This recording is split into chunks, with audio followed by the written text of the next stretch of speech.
Hi there everybody, this is David, and welcome to my RPG Awards for 2025. Here we're going to be going over the best of the best, because this year has just been kind of like wild for RPG fans like me and you. We've had remakes of games older than some of you even watching this, and indie developers like casually outdoing billion-dollar publishers.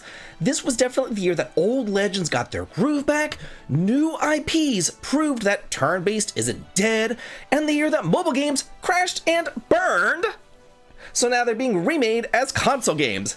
Yay! The world is healing. So let's have a sub for that as you come and you join my party and you level on up with me. Please be sure to give this video a like and a hype too. I worked really hard on it because today we're going to be celebrating the best of all the RPGs by categories, strategy, turn-based action, all that kind of good stuff that came out this year.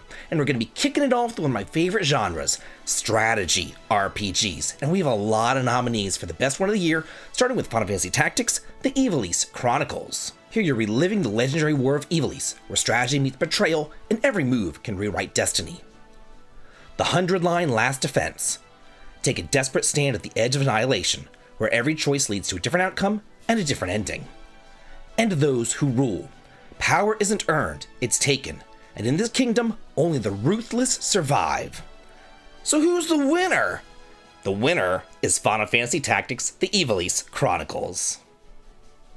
When Square finally wakes up from its 20-something year nap and decides to actually, acknowledge Tactics' existence again, it's definitely a day to celebrate.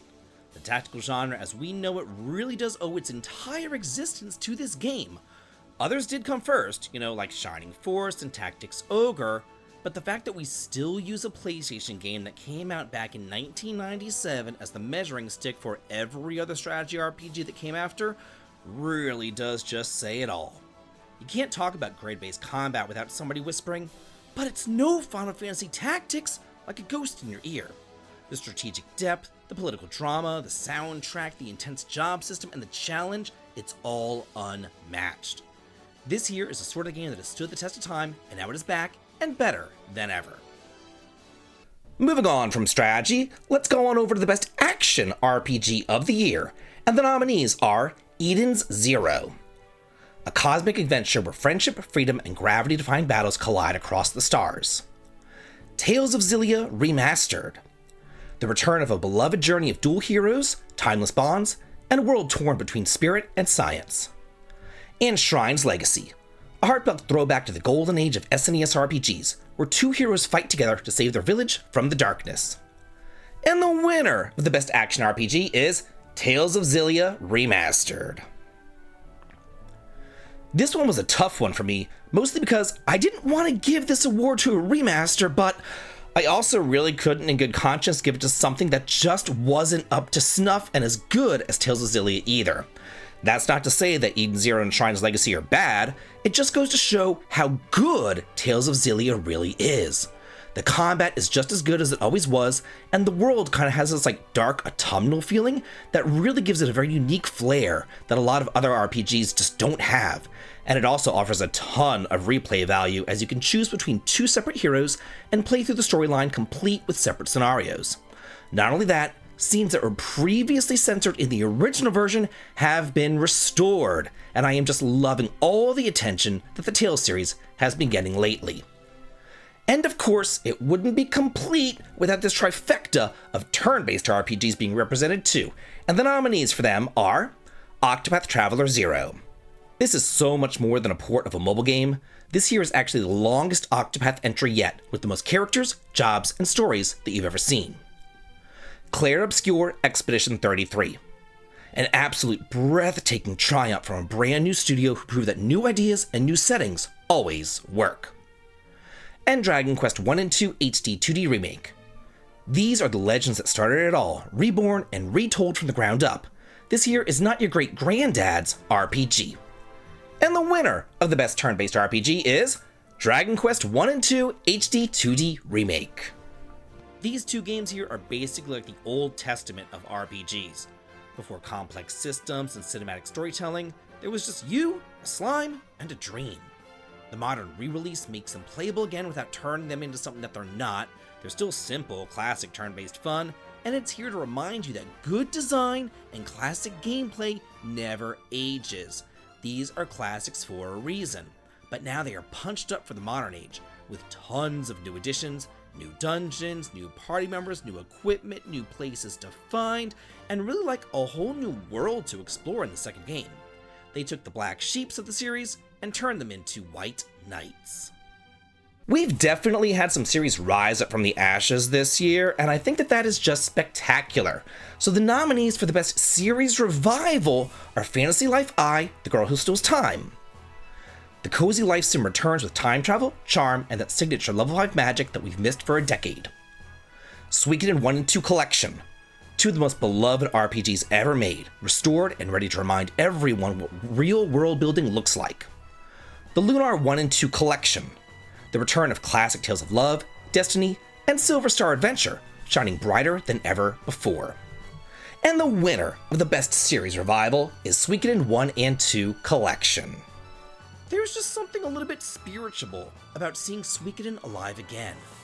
These games are like the definition of, they don't make them like that anymore. And for the longest time, they didn't. Then out of nowhere, Konami hit that nostalgia button and they gave us a proper revival.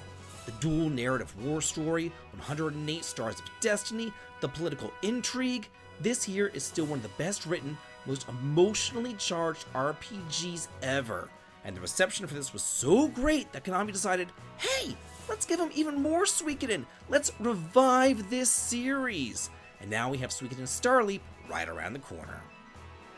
And along with these series kind of rising from the ashes, we've also had a ton of older games being remastered too. So let's look at the nominations for the best remaster of the year. Starting with Rado Remastered, Mystery of the Soulless Army.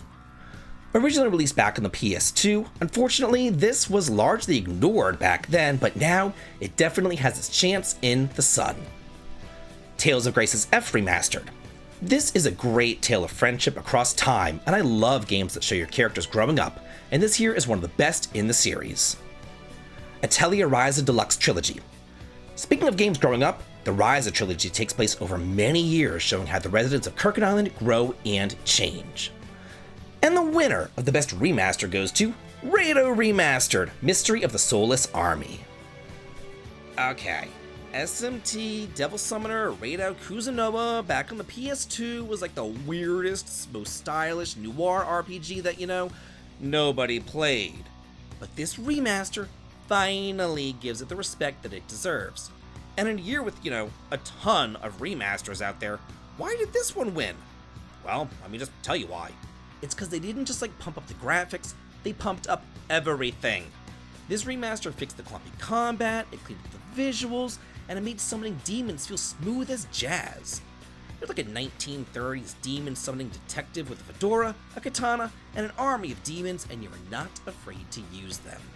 So here's hoping that the other SMT games still trapped back on the PS2, like Digital Devil Saga, get the same treatment. From remasters, let's move on over into remakes, and here are the nominations for the best remake. Dragon Quest 1 and 2 HD 2D Remake. The foundations of a legendary series rebuilt from the ground up with nostalgia and style in every pixel. Octopath Traveler 0. They took Champions of the Continent and they completely retold it into a full console experience. And Trails in the Sky First Chapter. An epic beginning of a beloved saga, reborn for fans old and new to explore every corner of Liberl. And the winner of the best remake is Trails in the Sky First Chapter. Just as remasters have been huge this year, so have remakes. And Falcom did not phone this one in. This thing here hit harder than anybody ever expected. They took their most beloved series and they gave it the glow up that it always deserved, with new visuals, voice acting, and smoother combat system, which really made returning to Liberl feel like coming home after a long journey. Stellan Joshua's adventure still hits all those right emotions, and the pacing, dialogue, and of course the heart are all still there, just a little bit shinier. Trails in the Sky First Chapter was already legendary. I mean, it was the start of the illustrious Trails series, but this remake here makes it immortal. I cannot wait for Second Chapter to hit the same way really soon. Now let's look at the best collections released this year. I just love it whenever companies bundle great games together, and the nominees are the Atelier Ryza Trilogy Deluxe. All of Ryza's adventures bundled together, polished to perfection and overflowing with alchemy, friends, and heart. Lunar 1 and 2 Collection. Classic tales of love, destiny, and adventure, beautifully preserved for a new generation to experience. Suikoden 1 and 2 Collection. 2 legendary sagas in one package, reminding us why the 108 Stars of Destiny still shine so bright. And the winner of the best collection is Lunar 1 and 2.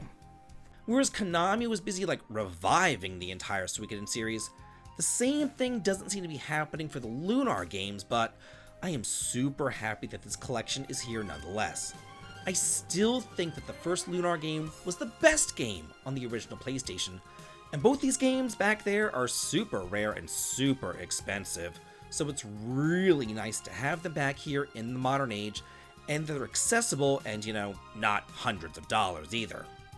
The remastered music, the clean UI, and those timeless cutscenes all remind us why these games are special.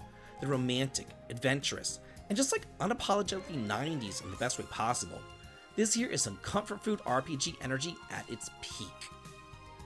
I've just gotta say, y'all, indies have been really shining brightly this year. We've got a ton of great ones, but the top 3 contenders are Kingdoms of the Dump, a quirky, nostalgic RPG that turns trash into treasure and reminds us why 16-bit adventures still have soul. Starlight Legacy, a heartfelt journey through a beautifully crafted world, where every choice and battle sparkles with personality. Quartet, 8 heroes, 1 epic story, filled to the brim with nostalgia. This year is an RPG that punches far above its weight. And the winner of the best indie RPG is Quartet. Indies do what Nintendo don't, or what Square Enix don't, or Atlas don't. Just pick a developer, cause my god. Where are my classic turn-based RPGs with class systems and traditional world maps? Where are they? This feels like something lost in time from the SNES golden era. You have 4 stories, 8 heroes, and more charm per pixel than most AAA RPGs manage an entire generation. The writing is sharp, the combat's clean, and the presentation just nails that nostalgic JRPG soul without copying anything else. This isn't coming out to be the next Chrono Trigger or the next Earthbound. It is its own thing. It's like finding a brand new classic that somehow already feels, 30-something years old, but it definitely deserves every bit of praise that it gets. I just gotta say, I'm a retro guy, I love the retro scene, and the retro games have been definitely getting a resurgence as well. So here, I'm gonna be looking back at the best retro translations that we have going on with. First starting with Popolo Rogue. This was originally released back on the PS1, but only in Japan. So here you can see the conclusion of Pietro and Narcia's story translated into English. Tales of Rebirth. We missed out on a lot of Tales games back in the day on the PS2, but I think that this one was probably the most egregious one, but now we can play it. And the Cosmic Fantasy Collection. This is an entire RPG series that never hit the West, well, except for the second one, but now all 4 of them have been translated for our pleasure. And the winner of the best retro translation is Tales of Rebirth. After decades of being locked over in Japanese jail, Tales of Rebirth finally got its full translation that doesn't read like some 2005 Game FAQs post. It is beautifully done, it respects the original tone, and it lets modern players finally experience one of the best 2D Tales games ever made. The sprite work, the combo combat, the emotional storytelling, it is peak Tales. Fans have begged for this one for years, and now we can actually, understand what is going on. I would say that miracles can't happen, but the true miracle would be that, Bandai Namco would remaster it actually for real. We can only hold our breath though. JRPGs and cozy games kinda go together like bread and butter. You really can't have one without the other, so the top 3 cozy games are Fantasy Life I, The Girl Who Steals Time. Life, adventure, and a touch of time-bending magic come together in the coziest way possible. And did I mention, has a job system. Rune Factory, Guardians of Azuma. This blends farming, village building, dungeon crawling, and combat as you assume the power of an earth dancer to restore land corrupted by the Blight. Stray Children. This year drops you into a world where only children live behind walls to hide from monstrous adults, and you must survive, explore, and question everything. And the winner of this year's best cozy game is Fantasy Life I, The Girl Who Steals Time. I don't normally like cozy RPGs, mostly because, I just think that they're really boring. But Fantasy Life is anything but that.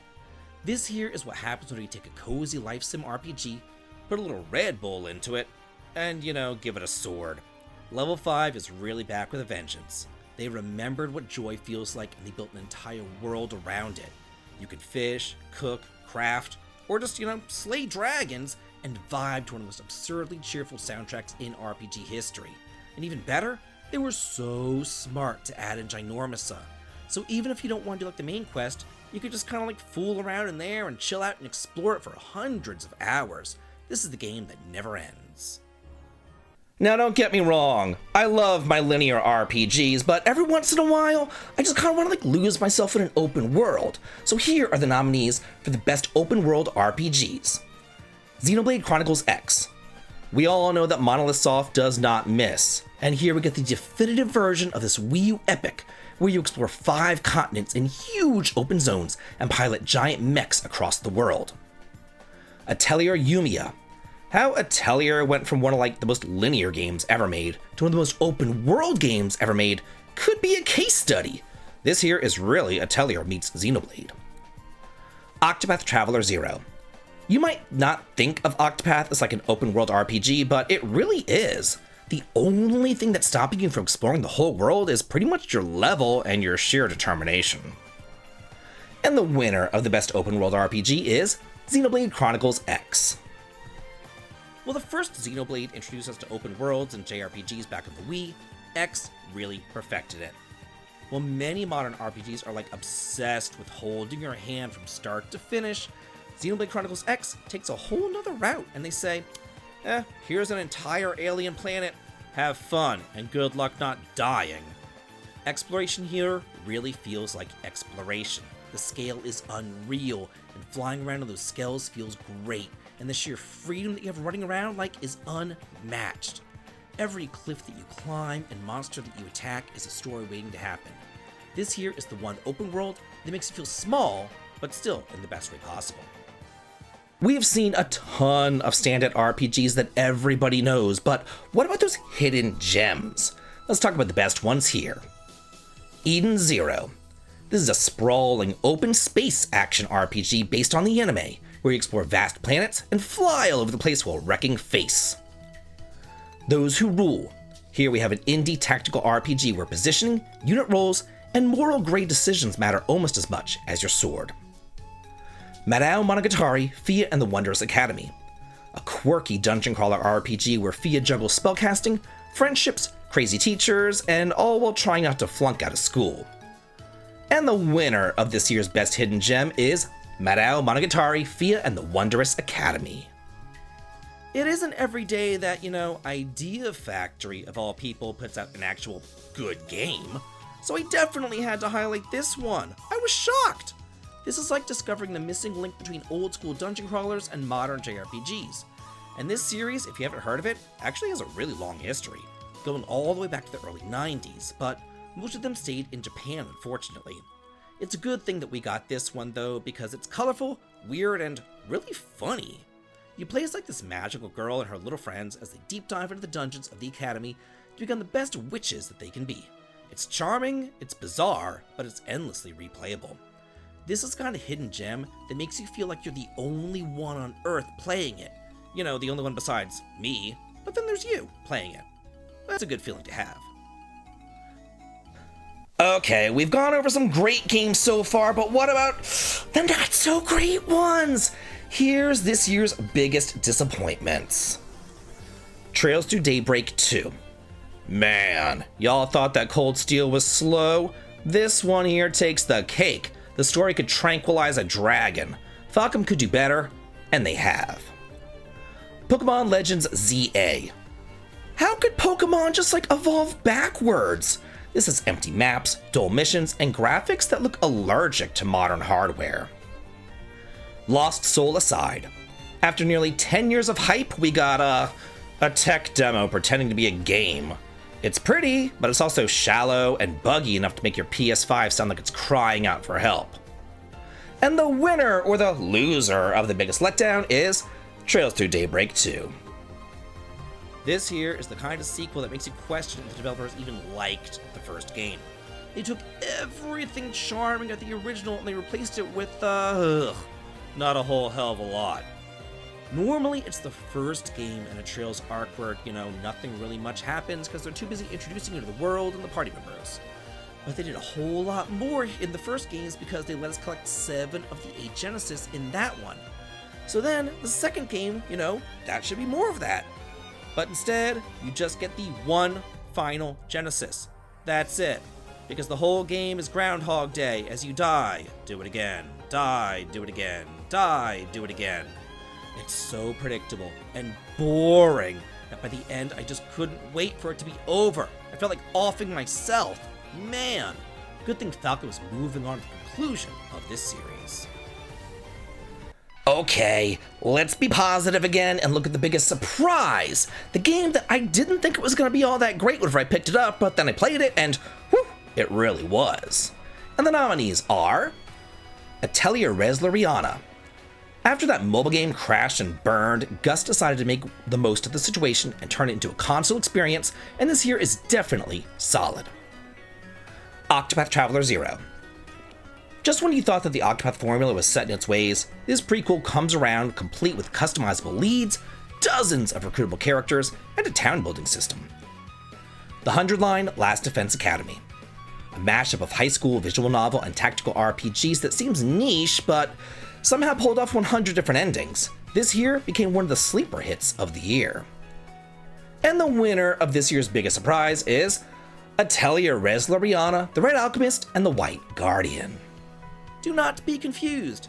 This ain't that shitty mobile game. This is a full console game, and it's returned to form, veering away from the open worlds of Ryza and Yumiya into more of like a traditional Atelier experience, with turn-based combat, tons of crafting, a cool little hub town to build up, and a tight-knit group of adventurers to get to know and love.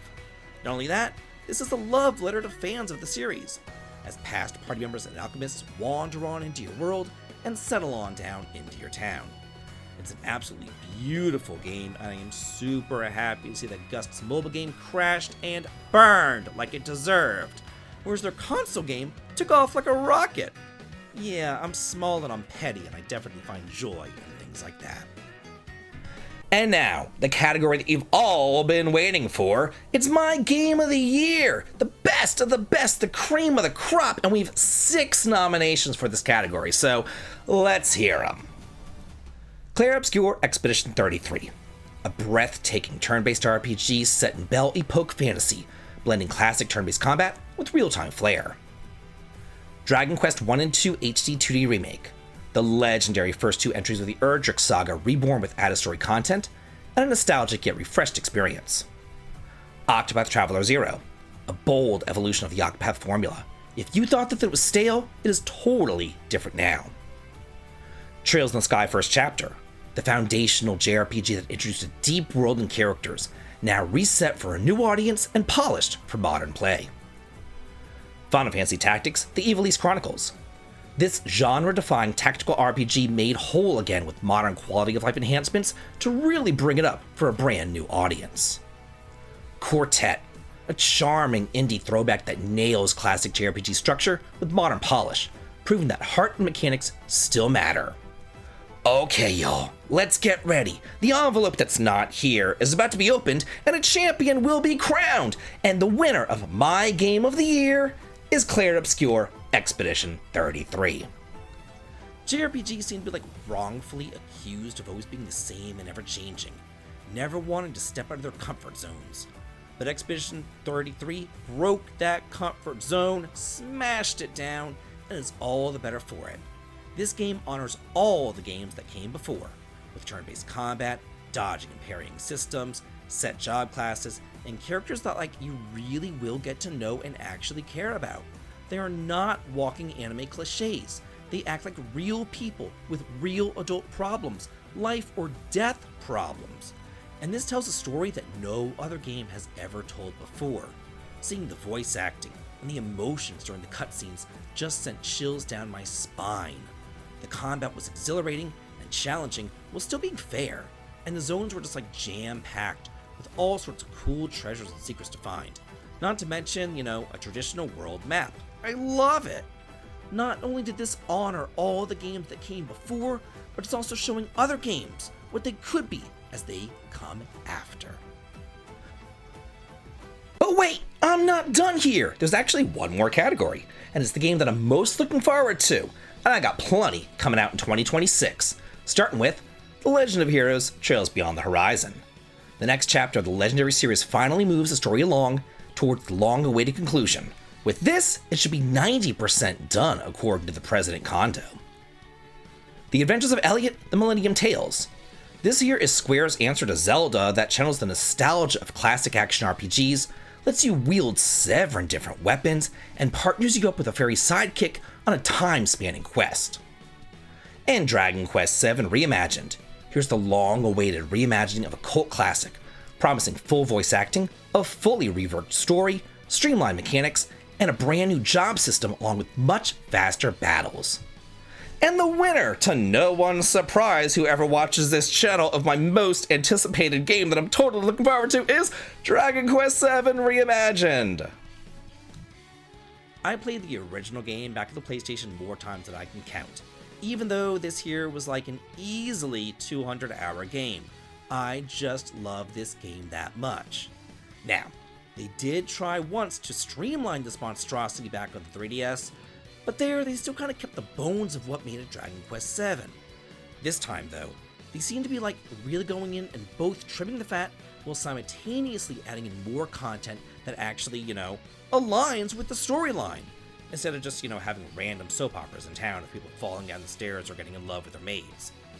This one here is really one of my favorites in the entire series. The class system, the time travel, and the villages that evolve across eras. It is pure Dragon Quest magic, just waiting for a second chance in the modern era.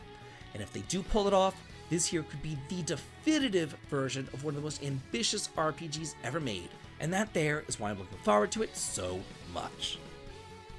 So that's it for my RPG awards, y'all. Thank you so much for watching. I really do appreciate each and every one of you. Y'all just all mean the world to me. This has been such a great year. We've had such great games coming out. It has been spectacular. This is the year that I hit 100,000 subscribers. This is the year that things really do seem to be changing for the genre. This is a great year, and I cannot wait to keep on doing this for the foreseeable future, and I'll see you in 2026 with a whole lot more RPGs to cover. And as always, have a good day.